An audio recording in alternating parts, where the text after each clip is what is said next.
Hi friends, అంతా బాగున్నారా? మీకు తెలుసా చలికాలంలో వెయిట్ చాలా త్వరగా తగ్గొచ్చని?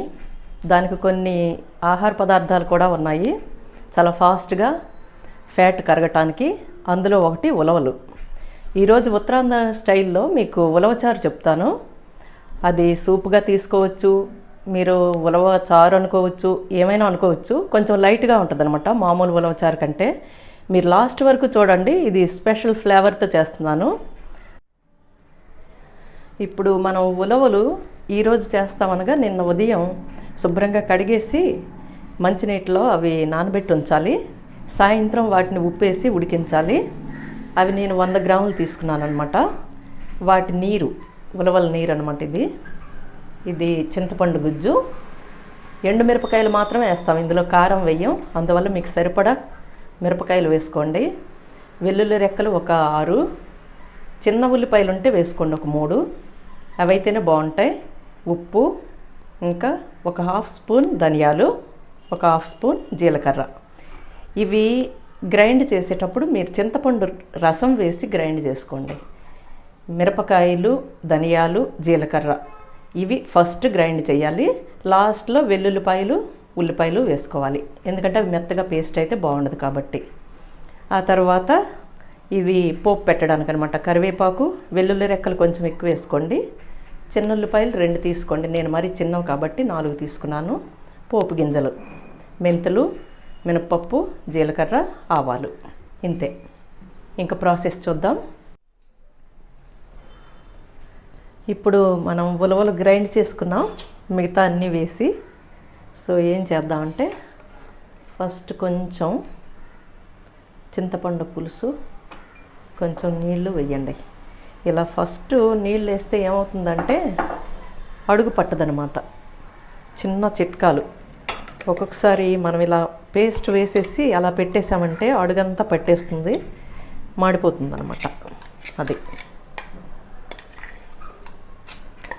సో నేను కొంచెం ఉంచేసాను. మీకు పులుపు ఎంత కావాలో చూసుకోండి.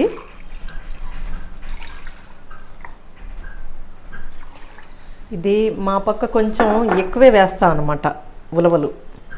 మరి 2 చెంచాలు చెంచా వేయం, ఒక కప్పు వరకు వేసుకుంటాం మేము. సో ఇది ఎలా అంటే సాంబార్లాగే ఉంటుంది లైట్గా. ఇది బరువు తగ్గాలనుకున్న వాళ్ళు సూప్లాగా కూడా తాగేయచ్చు అనమాట. ఇది చేసిన రోజు కంటే 2వ రోజుకే బాగుంటుంది. సో ఇది కొంచెం మరిగిన తర్వాత మనం పోపు పెట్టుకుందాం. కానీ ఇది సగం మరిగాక ఉలవ నీళ్ళు వేద్దాం. తీసి ఉంచాం కదా, సో అవి ఎక్కువగా మరగబెడితే ఏమవుతుందంటే కొంచెం మాడులాగా వస్తుందన్నమాట, మాడిపోయిన ఫ్లేవర్ లాగా. ఇంకా ఈ ఉలవల గురించి మీకు తెలియంది ఏంటంటే చాలా మంచివి ఇవి. గుర్రాలకు పెడతారు, ఎందుకంటే అవి బలంగా ఉంటాయి. వాటి ఒంట్లో ఫ్యాట్ లేకుండా అంత ఫాస్ట్గా పరిగెట్టేది దేనికంటే ఈ ఉలవల వల్ల అనమాట. ఫ్యాట్ రానివ్వదు, ఇది స్లెండర్గా ఉంచుతుంది బాడీని. సో అందువల్ల మనం కూడా కొంచెం కొంచెం తింటే మంచిది. కాకపోతే ఇవి వేడి కాబట్టి చలికాలంలో ఎక్కువగా తినొచ్చు, వేసవి కాలంలో తినరు. ఇంకా వీటితో ఉత్తరాంధ్రలో ఇంతకుముందు ఏం చేసేవాళ్ళంటే వీటిని ఫ్రై చేసి వాటిని విసిరి పప్పు చేసుకునేవాళ్ళు. ఆ పప్పుతో బూరెలు కూడా వండుతారు.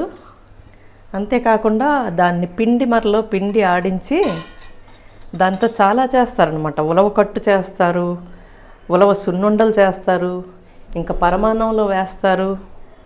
సో చాలా బాగుంటాయి అన్నమాట. కొర్రలు ఉన్నాయి కదా, కొర్రలు పరమాన్నం వండాలంటే ఉలవ పిండి వేసి వండుతారనమాట. చాలా బాగుంటుంది. బియ్యం పరమాన్నంలో కూడా చాలా బాగుంటుంది ఇది. సో ఈ కాలం వాళ్ళకి ఇవన్నీ తెలియవు. సో పిల్లలకి అలవాటు చేస్తూ ఉంటే మంచిది.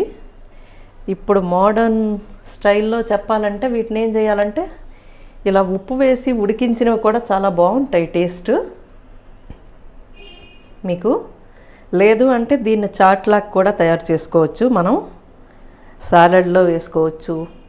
తీపి కావాలంటే బెల్లం వేసుకొని తినొచ్చు, కొబ్బరికూరు అవన్నీ వేసుకొని తినొచ్చు.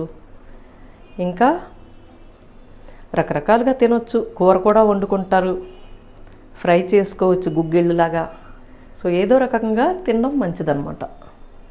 సో మనకి అతి తక్కువ ధరలో ఇంతకుముందు వీటిని పట్టించుకునే వాళ్ళు కాదు, ఇప్పుడు అన్నింటికీ రేట్ వచ్చింది. సో మనకి ఏదైనా తక్కువ రేటు ఉందంటే దాన్ని చులకనగా చూడటం అలవాటు.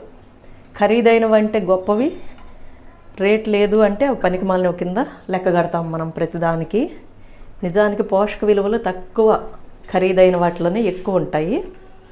అవి తెలుసుకొని మన భేషజాలు మానేస్తే బాగుంటుంది అనమాట. ఇప్పుడు అందరికీ అన్నీ తెలిసి వస్తున్నాయి. ఇంతకుముందు అంబలంటే వెక్కిరించేవాళ్ళు, ఇప్పుడు షుగర్ వచ్చిన ప్రతి ఒక్కరూ వాళ్ళు వీళ్ళు అనకుండా అదే వాడుతున్నారు. అదే అనమాట ఇప్పటి పరిస్థితులు అన్నీ నేర్పుతున్నాయి. సో ఇది మరిగిన తర్వాత నేను పోపు పెట్టడం చూపిస్తాను. ఇప్పుడు మన ఉలవచారు మరిగిపోయింది, ఇంకా దీనికి పోపు పెట్టుకుందాం. సో దీన్ని పక్కన పెట్టి ఆ పైన నురుగు వస్తుంది కదా, అది మీరు తీసేయండి. మధ్య మధ్యలో ఆ నురుగును తీసేస్తే బాగుంటుంది అనమాట. సో నేను ఎక్కువగా నువ్వుల నూనె వాడుతాను. నిన్న ఫ్రైడ్ రైస్కి కూడా నువ్వుల నూనె చెప్పడం మర్చిపోయాను నేను. అదైతేనే అసలు టేస్ట్ వస్తుందన్నమాట. ఇప్పుడు శీతాకాలం కదా, ఎక్కువగా నువ్వులతో చేసినవి, నువ్వుల నూనె ఇవన్నీ చాలా మంచివి. మామూలుగా కూడా నువ్వుల నూనె, వేరుశనగ నూనె వీటితో వంట చేసుకోవటం మంచిది. సో ఇందాక నేను 2 ఎండుమిరపకాయలు చెప్పడం మర్చిపోయాను పోపుకి. సో ఇప్పుడు పెట్టాను. ఇప్పుడు మనం ఫస్ట్ మినపప్పు వేసుకుందాం, మెంతులు,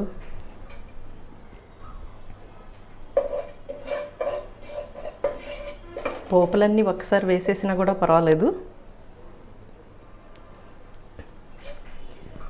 నేను చిన్న ఉల్లిపాయలు, షాలెట్స్ అంటారు కదా, వాటిని చితగ్గొట్టాను అనమాట. వెల్లుల్లిపాయలు కూడాను ఇలాగా చితగ్గొట్టండి అంతే, జస్ట్ పౌండ్, ఇంకేం చేయక్కర్లేదు. పేస్ట్ అయితే బాగుండదు. సో ఇవి కూడా వేసేద్దాం.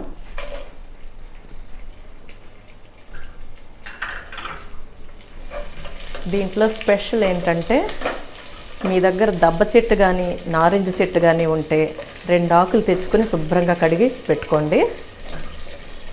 ఫైనల్గా మనం పోపు పెట్టిన తర్వాత ఆ ఆకుల్ని ఈ ఉలవచారు మీద వేసి ఒక 4-5 గంటల సేపు ఉంచేసామంటే దాని ఫ్లేవర్ బాగా వస్తుందన్నమాట. అది చాలా బాగుంటుంది.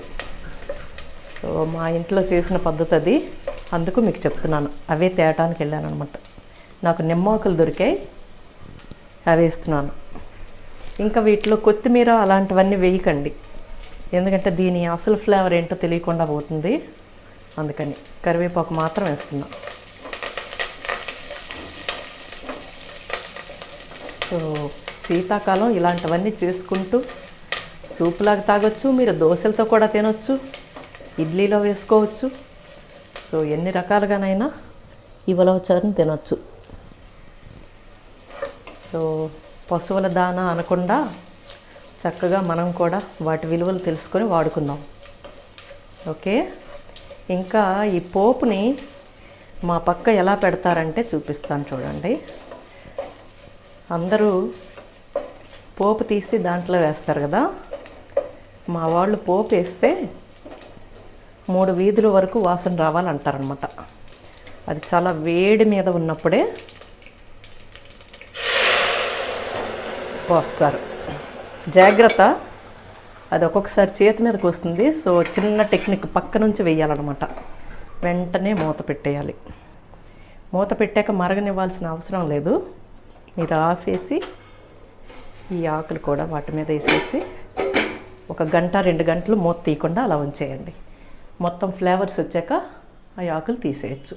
ఓకే, మీకు నచ్చితే లైక్ చేయండి, షేర్ చేయండి, సబ్స్క్రైబ్ చేసుకోండి.